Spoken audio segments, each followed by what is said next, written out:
Details అయితే చూద్దాం. ముందుగా మనం చూసుకున్నట్లయితే రీసెంట్గా మనకి ప్రిలిమినరీ కీ అనేది రిలీజ్ చేయడం జరిగింది. రెస్పాన్స్ షీట్ అయితే డౌన్లోడ్ చేసుకున్నారు. రెస్పాన్స్ షీట్ డౌన్లోడ్ చేసుకుని మార్కులు అయితే తెలుసుకున్నారు. అబ్జెక్షన్స్ ఏమైనా ఉన్నట్లయితే పెట్టుకోమని సమయం కూడా ఇవ్వడం జరిగింది. నవంబర్ 28 సాయంత్రం 5 గంటల వరకు కూడా అబ్జెక్షన్స్ అయితే పెట్టుకోవడానికి టైం అయితే ఇచ్చారు. మీ అందరికీ కూడా తెలిసిందే. నెక్స్ట్ ఏంటి, ఫైనల్ కీ అనేది రిలీజ్ చేయాల్సి ఉంటుంది. సో ఫైనల్ కీ అనేది రిలీజ్ చేసినప్పుడు ఎలా ఉంటుంది అనేది కూడా మీకైతే ఇక్కడ ఎక్స్ప్లెయిన్ చేస్తాను. ఇది ప్రీవియస్ నోటిఫికేషన్కి సంబంధించి విడుదల చేసినటువంటి ఒక వెబ్ నోటీస్ అనమాట. అంటే ప్రిలిమినరీ కీ ఏదైతే రిలీజ్ చేశారో దానిపైన ఏమైనా అబ్జెక్షన్స్ ఉన్నట్లయితే ఆ అబ్జెక్షన్స్ అనేవి తీసుకుంటారు కదా. తీసుకున్న తర్వాత సబ్జెక్ట్స్ ఎక్స్పర్ట్స్ అనేవి అవి రివ్యూ చేయడం జరుగుతుంది. అవి కరెక్ట్ అనిపించినట్లయితే వాళ్ళు కీలో మార్పులు చేస్తారు. ఒకవేళ కరెక్ట్ కాదనట్లయితే ఎటువంటి మార్పులు కూడా జరగవు. లాస్ట్ టైం రిలీజ్ చేసినటువంటి అంటే గత నోటిఫికేషన్కి సంబంధించి రిలీజ్ చేసినటువంటి ప్రిలిమినరీ కీపై ఎటువంటి మార్పులు అనేవి చేయలేదన్నమాట. అంటే కీ అనేది కమిటీ అనేది ఫైనలైజ్ అయితే చేసింది. సబ్జెక్ట్స్ ఎక్స్పర్ట్ కమిటీ అనేది అదే కీ అనేది ఫైనల్ కీగా నిర్ణయించింది అనమాట. అంటే ప్రిలిమినరీ కీలో ఎటువంటి మార్పులు చేయలేదు కాబట్టి ఫైనల్ కీ అనేది సేమ్ మళ్ళీ అదే రిలీజ్ చేయడం అనేది జరిగింది. సో ఈసారి కూడా మనకి ప్రిలిమినరీ కీ అనేది ఏదైనా మార్పులు ఉన్నట్లయితే మీకు మార్కులు అయితే యాడ్ అవుతాయి, లేదన్నట్లయితే సేమ్ ఫైనల్ కీ అనేది వస్తుంది. కాబట్టి మార్కులు యాడ్ కావు. కాబట్టి మీ యొక్క మార్కులు కానీ చేంజ్ అయ్యే అవకాశం అయితే ఉండదన్నమాట. ఇక మనం చూసుకున్నట్లయితే చాలామందికి సెలక్షన్ ప్రాసెస్కి సంబంధించి డౌట్ అయితే ఉంది. అసలు సెలక్షన్ ప్రాసెస్ ఎలా ఉంటుంది అంటే మొత్తం 100 పాయింట్స్కి సెలక్షన్ అయితే ఉంటుంది. అందులో 80 మార్క్స్కి మీ అందరికీ కూడా తెలిసిందే ఎగ్జామ్ అయితే కండక్ట్ చేశారు. మరొక 80 పాయింట్స్కి చూసుకున్నట్లయితే 80 మార్క్స్ 20 మార్క్స్కి గాను లేదా 20 పాయింట్స్కి కాంట్రాక్ట్ లేదా అవుట్సోర్సింగ్ విధానంలో పనిచేసిన వారికి మార్కులు అయితే కేటాయించడం జరుగుతుంది. అది కూడా మీకు తెలిసిందే. అది ఎలా అనేది కూడా మీకు ఇక్కడ ఇవ్వడం జరిగింది నోటిఫికేషన్లో. ట్రైబల్ ఏరియాస్లో వర్క్ చేసినట్లయితే ప్రతి 6 నెలలకి కూడా 2.5 మార్క్స్ యాడ్ అవుతాయి. అదే ట్రైబల్ ఏరియాస్ కాకుండా ఇతర ఏరియాస్లో వర్క్ చేసినట్లయితే ప్రతి 6 నెలలకి కూడా 2 మార్కులు యాడ్ అవుతాయి. కనీసం 6 నెలలు పనిచేస్తేనే ఈ యొక్క వెయిటేజ్ మార్కులు అయితే యాడ్ అవుతాయి. అప్లై చేసేటప్పుడు ఈ డాక్యుమెంట్స్ ఎవరైతే అప్లోడ్ చేస్తున్నారో వాళ్ళకి మాత్రమే ఈ మార్కులు అనేవి యాడ్ చేయడం అయితే జరుగుతుంది. ఈ విషయం కూడా మీ అందరికీ కూడా తెలిసే ఉంటుంది. ఇక మనం చూసుకున్నట్లయితే నార్మలైజేషన్ చేసిన తర్వాత కానీ లేదన్నట్లయితే సెలక్షన్ ప్రాసెస్లో భాగంగా మార్కులు అనేవి ఏవైతే ఉన్నాయో మీకు నార్మలైజేషన్ చేసిన తర్వాత వెయిటేజ్ మార్కులన్నీ కూడా కలుపుకున్న తర్వాత ఇద్దరికైనా సరే సమానంగా మార్కులు వచ్చాయనుకోండి, అప్పుడు ఎలా కన్సిడర్ చేస్తారు అనేది మనం అయితే ఇక్కడ చూద్దాం. హైయెస్ట్ ఏజ్ ఎవరికైతే ఉంటుందో అంటే ఒక క్యాండిడేట్కి 25 ఇయర్స్ ఉంది, ఇంకో క్యాండిడేట్కి 26 ఇయర్స్ ఏజ్ ఉందనుకోండి, అప్పుడు 26 సంవత్సరాల ఏజ్ ఉన్న అభ్యర్థికి ఇవ్వడం అయితే జరుగుతుంది. ఎందుకంటే మార్క్స్ అనేవి సేమ్ ఉన్నాయి కనుక అది ఆల్రెడీ మనకి ఇక్కడ ఇవ్వడం జరిగింది. హై ఏజ్ ఎవరికైతే ఉంటుందో వాళ్ళకి బెటర్ ర్యాంక్ అయితే ఇవ్వడం జరుగుతుంది. ఒకవేళ వాళ్ళ యొక్క ఏజ్ కూడా డేట్ ఆఫ్ బర్త్ కూడా సేమ్ అనుకోండి, అప్పుడు ఏంటంటే వారి యొక్క క్వాలిఫైయింగ్ ఎగ్జామినేషన్ జిఎన్ఎం లేదా బీఎస్సీ నర్సింగ్లో ఎవరికైతే ఎక్కువ మార్కులు వచ్చాయో వాళ్ళకి హైయర్ ర్యాంక్ అయితే ఇస్తామని చెప్పి ఇవ్వడం జరిగింది. వెబ్సైట్లోనే మనకి మెరిట్ లిస్ట్ అయితే డిస్ప్లే చేయడం జరుగుతుందని కూడా నోటిఫికేషన్లోనే ఇవ్వడం జరిగింది. ఇక నార్మలైజేషన్ ప్రాసెస్కి సంబంధించి మనం చూసుకున్నట్లయితే అసలు నార్మలైజేషన్ ఎందుకు చేస్తారు అంటే ఈ యొక్క ఎగ్జామినేషన్ అనేది డిఫరెంట్ షిఫ్టుల్లో కండక్ట్ చేయడం జరుగుతుంది. అంటే మనకి ఈసారి చూసుకున్నట్లయితే 2 షిఫ్టుల్లో కండక్ట్ చేశారు. లాస్ట్ టైం నోటిఫికేషన్కి 3 షిఫ్టుల్లో కండక్ట్ చేయడం జరిగింది. కాబట్టి ఒక్కో షిఫ్ట్లో ఒక్కో విధంగా ఎగ్జామినేషన్ పేపర్ అయితే రావచ్చు. కొన్నిసార్లు ఈజీగా వస్తుంది, కొన్నిసార్లు కష్టంగా వస్తుంది. కానీ ఈసారి జరిగినటువంటి ఎగ్జామినేషన్లో 2 షిఫ్టుల్లో కూడా కఠినంగానే పరీక్ష అయితే రావడం జరిగింది. అయితే అభ్యర్థుల్లో ఫస్ట్ షిఫ్ట్ రాసిన వాళ్ళు సెకండ్ షిఫ్ట్ అనేది ఈజీగా ఉంది, ఫస్ట్ షిఫ్టే కష్టంగా ఉంది అంటున్నారు. సెకండ్ షిఫ్ట్ రాసిన వాళ్ళు సెకండ్ షిఫ్టే కష్టంగా ఉంది, ఫస్ట్ షిఫ్ట్ అనేది కొంచెం బెటర్గా ఉందని అంటూ ఉన్నారు.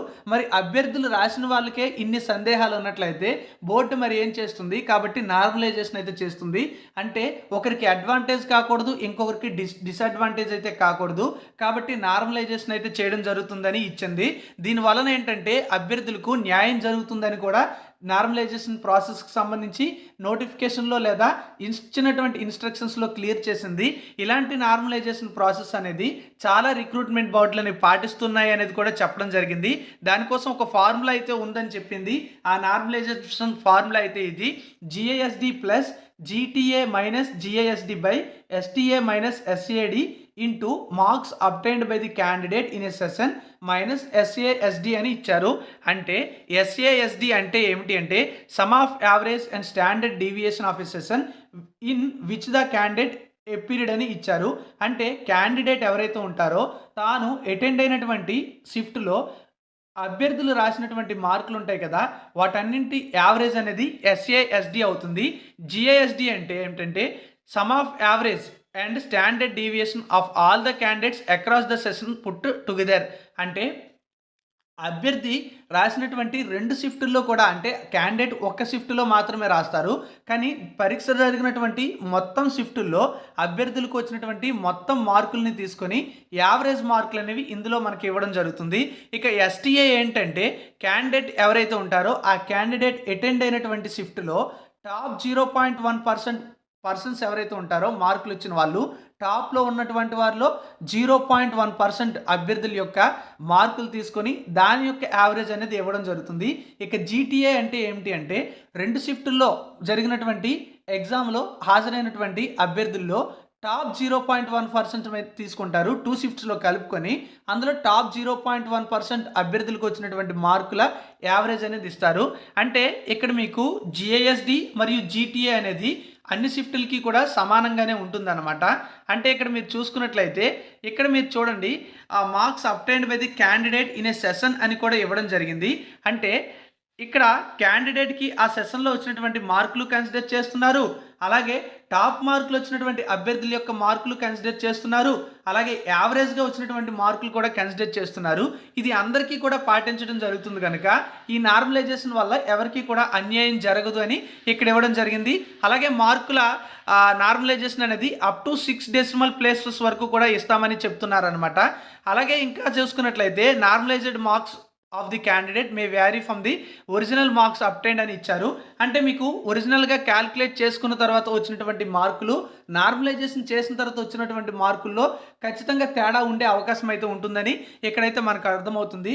ఇది ఎలా జరుగుతుందంటే ఒక షిఫ్ట్లో ఎవరికైనా సరే ఆ పేపర్ అనేది ఈజీగా వచ్చింది అనుకోండి, వాళ్ళకి ఎక్కువ మార్కులు రావడానికి అవకాశం ఉంటుంది. కాబట్టి నార్మలైజేషన్ చేసిన తర్వాత వాళ్ళ మార్కులు అనేవి తగ్గడానికి ఛాన్స్ ఉంటుంది.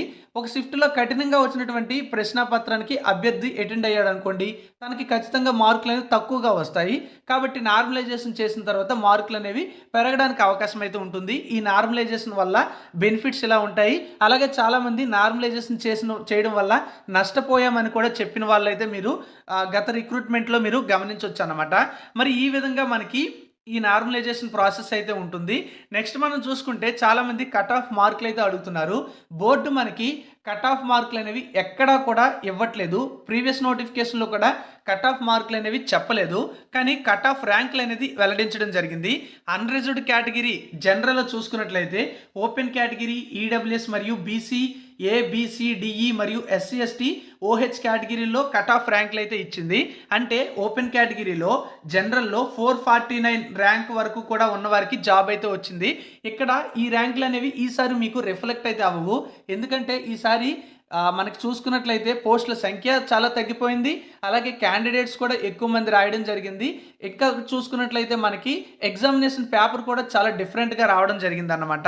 కాబట్టి మనం చూసుకున్నట్లయితే ఈ ర్యాంకులు అనేవి మీకు జస్ట్ నేనైతే చెప్తున్నాను, కానీ ఇవేవి కూడా మీకు ర్యాంక్స్ అనేవి కూడా పనికిరావు. చూసుకోండి, జస్ట్ కట్ ఆఫ్ మార్కులు అయితే ఇవ్వరు, కట్ ఆఫ్ ర్యాంకులు మాత్రమే ఇస్తారని చెప్పడానికి మాత్రమే నేను చూపించడం జరిగింది. క్వాలిఫై మార్క్స్ కోసం కూడా చాలామంది అడుగుతూ ఉన్నారు. నోటిఫికేషన్లో మీకు సెలక్షన్ ప్రాసెస్లో చూసుకుంటే ఎక్కడా కూడా క్వాలిఫై మార్క్స్ అనేది మెన్షన్ అయితే చేయలేదు. అంటే క్వాలిఫై మార్క్స్ అనేవి లేవు అని మీరు తెలుసుకోవాల్సి ఉంటుంది. చాలామంది క్వాలిఫై మార్క్స్ ఎన్ని వస్తే మాకు జాబ్ వస్తుందని అడుగుతున్నారు. అదేమీ లేదు. మీకు మీ యొక్క రిజర్వేషన్లో వేకెన్సీస్ ఉన్నట్లయితే మీకు ఎన్ని తక్కువ మార్కులు ఉన్నా సరే జాబ్ రావడానికి అవకాశం అయితే ఉంటుంది. ఇంకా క్లియర్గా చెప్పాలంటే ఫిజికల్లీ హ్యాండిక్యాప్డ్ కేటగిరీ ఏదైతే ఉంటుందో అందులో చాలా తక్కువ మార్కులు వచ్చిన వారికి కూడా జాబ్ వస్తుంది. అంటే క్వాలిఫై మార్క్స్ లేవు అనేది మీకు అయితే తెలుస్తుంది. ఇక్కడ చూడండి, ఓహెచ్లో 17,173 ర్యాంక్ వచ్చిన వారికి కూడా జనరల్లో అన్రిజర్వ్డ్ జనరల్లో ఇక్కడ పోస్టింగ్ అయితే వచ్చింది, అంటే సెలెక్ట్ అయ్యారనమాట. అదే మనం చూసుకుంటే లోకల్ జనరల్లో చూసుకుంటే ఇంకా పెరిగిందనమాట. 34,337, 38,177 వరకు కూడా జోన్ల వారీగా చేంజ్ కావడం జరిగింది. సో మనం చూసుకున్నట్లయితే కట్ ఆఫ్ మార్కులు అనేవి లేవు, మనకు చెప్పట్లేదు బోర్డు. క్వాలిఫై మార్క్స్ అనేవి మనం చూసుకున్నట్లయితే ఎక్కడా కూడా మనకి నోటిఫికేషన్లో మెన్షన్ అయితే చేయలేదు. సో ఇదైతే మీరు తప్పనిసరిగా తెలుసుకోండి. ఇంకోటి ఏంటంటే ఈ యొక్క కట్ ఆఫ్ మార్కులు అనేవి మీరు చూసుకున్నట్లయితే జోన్ వైజ్ చేంజ్ అవుతాయి, అలాగే రిజర్వేషన్ వైజ్ కూడా చేంజ్ అవుతాయి. కొన్ని జోన్లలో పోస్టులు ఎక్కువగా ఉంటాయి, కొన్ని జోన్లో పోస్టులు తక్కువగా ఉంటాయి. కాబట్టి జోన్ల వారీగా చూసుకున్నట్లయితే కట్ ఆఫ్ మార్కులు అనేవి ఎగ్జాక్ట్గా ఉండవు. అలాగే రిజర్వేషన్ వారీగా చూసుకున్నట్లయితే తప్పనిసరిగా అక్కడ కూడా మనకి కట్ ఆఫ్ మార్కులు అనేవి మారిపోతుంటాయి ప్రతి జోన్లో కూడా. కాబట్టి ఇప్పుడు ఎవరైనా చెప్పేటువంటి కట్ ఆఫ్ మార్కులు అనేవి మీరు నమ్మాల్సినటువంటి అవసరం అయితే లేదు. ఇక మనం చూసుకున్నట్లయితే లాస్ట్ టైం ఒక వెబ్ నోటీస్ అనేది రిలీజ్ చేయడం అయితే జరిగింది. ఈ వెబ్ నోటీస్లో మనకి అభ్యర్థుల్ని ఎలా సెలెక్ట్ చేశారనేది అయితే ఇవ్వడం జరిగింది. ముఖ్యంగా అభ్యర్థుల్ని సర్టిఫికేట్ వెరిఫికేషన్కి 1:1.25 రేషియోలో పిలిచారు. అంటే ఒక పోస్టుకు 1.25% అయితే మెంబర్స్ని అయితే పిలిచారు. ఇంకా సింపుల్గా చెప్పాలంటే 4 పోస్టులకు 5 మంది అభ్యర్థుల్ని సర్టిఫికేట్ వెరిఫికేషన్కి అయితే పిలవడం జరిగింది. అయితే ఈ సర్టిఫికేట్ వెరిఫికేషన్కి ఎవరైతే అటెండ్ అవుతారో వాళ్ళందరూ కూడా జాబ్ వచ్చినట్టయితే కాదు. అందులో ఎన్ని పోస్టులు అయితే ఉంటాయో అంతమందికి మాత్రమే జాబ్ వస్తుంది. ఇలా ఎందుకు ఎక్కువ మందికి పిలుస్తున్నారంటే సర్టిఫికేట్ వెరిఫికేషన్కి అటెండ్ అయ్యే వారిలో కొంతమంది దగ్గర సర్టిఫికేట్స్ అనేవి ఉండకపోవచ్చు, మార్కులు అయితే మంచిగా రావచ్చు, కానీ వాళ్ళకి ఎలిజిబిలిటీ అయితే ఉండకపోవచ్చు. అంటే వాళ్ళు లోకల్ క్యాండిడేట్ కాకపోవచ్చు, వాళ్ళకి సంబంధించినటువంటి సర్టిఫికేట్స్ అన్నీ వాళ్ళ దగ్గర ఉండకపోవచ్చు. ఇలాంటి కారణాల వల్ల కొంతమంది రిజెక్ట్ అయితే అవ్వచ్చు. కాబట్టి ఎక్కువ మందిని సర్టిఫికేట్ వెరిఫికేషన్కి అయితే పిలుస్తారు. అదే సమాచారం అయితే ఇక్కడ మనకి ఇవ్వడం జరిగింది. It is further inform that the list displayed here with the it is not a selection list. Number of persons called for certificate verification is more than the number of posts notified. Mere inclusion of number of the applicants in the list of certificate verification does not confer any right for appointment. అంటే certificate వెరిఫికేషన్కి హాజరయ్యే ప్రతి ఒక్కరికి కూడా job వచ్చినట్టయితే కాదు అని కూడా మనకి ఇక్కడ తెలుస్తుంది. వాళ్ళకి ఆ రైట్ కూడా లేదు అని కూడా చెప్పడం అయితే జరిగిందనమాట. ఈ విధంగా సెలక్షన్ ప్రాసెస్ అయితే ఉంటుందన్నమాట. మరి చాలామందికి selection process step by step అయితే ఇంకా తెలియదు. ఈ వీడియోలో ఇక్కడ కూడా మీకు క్లారిటీ ఇస్తాను. ముందుగా మీ అందరికీ కూడా తెలిసిందే ఎగ్జామ్ అనేది కండక్ట్ చేయడం జరిగింది. తర్వాత ప్రిలిమినరీ కీ అనేది రీసెంట్గా రిలీజ్ చేశారు. అప్పుడు రెస్పాన్స్ షీట్స్ కూడా క్యాండిడేట్స్ అందరూ కూడా డౌన్లోడ్ చేసుకోవడం అయితే జరిగింది. ఆ తర్వాత మనం చూసుకున్నట్లయితే అభ్యంతరాల స్వీకరణ కూడా జరుగుతూ ఉంది. ఇప్పుడు అభ్యంతరాల స్వీకరణ జరిగిన తర్వాత మీకు వీడియోలో ఒక దగ్గర చెప్పడం అయితే జరిగింది. ప్రిలిమినరీ కీలో ఎటువంటి మార్పులు లేకపోయినట్లయితే ప్రీవియస్గా రిలీజ్ చేసినటువంటి కీనే ఫైనల్ కీ అని చెప్పి రిలీజ్ చేస్తారని చెప్పాను. ఒకవేళ మార్పులు ఏమైనా ఉన్నట్లయితే వెబ్ నోటీస్లో చెప్పడం అయితే జరుగుతుంది, ఫైనల్ కీ కూడా రిలీజ్ చేశామని చెప్పి. సో ఫైనల్ కీ అనేది నెక్స్ట్ రిలీజ్ చేయడం అయితే జరుగుతుంది. ఆ తర్వాత రిజల్ట్స్ అయితే రిలీజ్ చేస్తారు. ఆ రిజల్ట్స్ అభ్యర్థులు తమ యొక్క డీటెయిల్స్ అన్నీ కూడా ఇచ్చి తమకు ఎన్ని మార్కులు వచ్చాయి, అంటే కీ రిలీజ్ చేసిన దాని ప్రకారం ఎన్ని మార్కులు వచ్చాయి, నార్మలైజేషన్ చేస్తే ఎన్ని మార్కులు వచ్చాయి, వాళ్ళకి ఎక్స్పీరియన్స్ ఉన్నట్లయితే ఎన్ని మార్కులు యాడ్ అయ్యాయి, టోటల్ ఎన్ని మార్క్స్ అనేది డిస్ప్లే చేయడం అయితే జరుగుతుంది. ఈ యొక్క డిస్ప్లే చేస్తారు కదా, అప్పుడు అభ్యర్థులకు తమ యొక్క ఫైనల్ మార్క్స్ అనేవి తెలుస్తాయి అన్నమాట. రిజల్ట్స్పై కూడా ఏమైనా అబ్జెక్షన్స్ ఉంటే స్వీకరించడం జరుగుతుంది. ఆ తర్వాత ప్రొవిజనల్ మెరిట్ లిస్ట్ అయితే రిలీజ్ చేస్తారు. ఈ ప్రొవిజనల్ మెరిట్ లిస్ట్లో పేరుంటే జాబ్ వచ్చినట్టు కాదు, పరీక్ష రాసిన వారి పేర్లు ఉంటాయి. పరీక్షకు అంటే అప్లికేషన్ పెట్టుకొని పరీక్షకి అటెండ్ అవ్వని వారి యొక్క పేర్లు కూడా ప్రొవిజనల్ మెరిట్ లిస్ట్లో అయితే ఉంటాయి. అంటే నేను అప్లికేషన్ పెడితే నా పేరు ఖచ్చితంగా ప్రొవిజనల్ మెరిట్ లిస్ట్లో ఎక్కడో ఒక దగ్గర అయితే కనిపిస్తుంది అనమాట. ఇందులో అభ్యర్థి యొక్క పేరు, hall ticket number, application number, లోకలా నాన్ లోకలా, అలాగే రిజర్వేషన్ ఏంటి, వాళ్ళ యొక్క జోన్ ఏంటి, వాళ్ళకి ఎన్ని మార్కులు వచ్చాయి, ఇవన్నీ కూడా ఈ ప్రొవిజనల్ మెరిట్ లిస్ట్లో ఇవ్వడం అయితే జరుగుతుంది. ఆ తర్వాత మనకి సర్టిఫికేట్ వెరిఫికేషన్ లిస్ట్ అయితే రిలీజ్ చేస్తారు. అది 1:1.25 రేషియోలో రిలీజ్ చేస్తారు. దానికి సంబంధించి కూడా వీడియోలో మీకు నేను ఒక ప్రీవియస్ వెబ్ నోటీస్ అయితే చూపించడం జరిగింది. ఆ తర్వాత మనం చూసుకుంటే ఫైనల్ సెలక్షన్ లిస్ట్ అనేది రిలీజ్ చేస్తారు. ఫైనల్ సెలక్షన్ లిస్ట్లో ఎవరి పేరు అయితే ఉంటుందో వాళ్ళకి మాత్రమే జాబ్ వచ్చినట్టు, 100% జాబ్ వచ్చినట్టే. సో తర్వాత అపాయింట్మెంట్ ఆర్డర్స్ అనేవి ఇవ్వడం అయితే జరుగుతుంది. ఈ యొక్క అపాయింట్మెంట్ ఆర్డర్స్ అనేది ప్రీవియస్గా మనకి గవర్నమెంట్ చేంజ్ అయిన తర్వాత ఒక పండుగలాగా చాలా పెద్ద సెలబ్రేషన్ చేసి అందరికీ కూడా ఒకేసారి అపాయింట్మెంట్ ఆర్డర్స్ అయితే ఇచ్చారు. మీ అందరికీ కూడా గుర్తుండే ఉంటుంది. సో ఈ విధంగా మనకి సెలక్షన్ ప్రాసెస్ అనేది స్టెప్ బై స్టెప్ అయితే ఉంటుంది. ఇప్పటికే మనకి ప్రిలిమినరీకి రిలీజ్ చేశారు. అభ్యంతరాల స్వీకరణ కూడా ఈ రోజుతో ముగుస్తుంది. తర్వాత ఫైనల్కి రిలీజ్ చేసి రిజల్ట్స్ అనేవి ఇవ్వడం జరుగుతుంది. ఇవన్నీ కూడా సమయం అయితే పడుతుంది, కొంచెం సమయం అయితే పడుతుంది అనమాట. ఫైనల్కి రిలీజ్ చేసిన సందర్భంగానే మనకి రిజల్ట్స్ కూడా ఇచ్చేస్తారనమాట, ఇచ్చేసే అవకాశం అయితే ఉంటుంది. ఆ తర్వాత అభ్యంతరాలు స్వీకరిస్తారు. అభ్యంతరాలు స్వీకరించిన తర్వాత ప్రొవిజనల్ మెరిట్ లిస్ట్ రిలీజ్ చేసి అప్పుడే మనకి సర్టిఫికేట్ వెరిఫికేషన్ లిస్ట్ కూడా రిలీజ్ చేసేసే అవకాశం అయితే ఉంటుంది. లాస్ట్ టైం అలాగే రిలీజ్ చేసేదారనమాట. ఆ తర్వాత ఫైనల్ సెలక్షన్ లిస్ట్ అయితే రిలీజ్ చేస్తారు. అపాయింట్మెంట్ ఆర్డర్స్ కూడా తర్వాత ఇచ్చేయడం అయితే జరుగుతుంది. ఇలా రిక్రూట్మెంట్ అంతా కూడా 1 by 1 స్టెప్ బై స్టెప్ అయితే జరుగుతూ ఉంటుంది. ఇదంతా కూడా మీరు గమనిస్తూ ఉంటారు. సో ఇది ఫ్రెండ్స్ మనకి సెలక్షన్ ప్రాసెస్కి సంబంధించినటువంటి ఇంపార్టెంట్ డీటెయిల్స్. మీ అందరికీ కూడా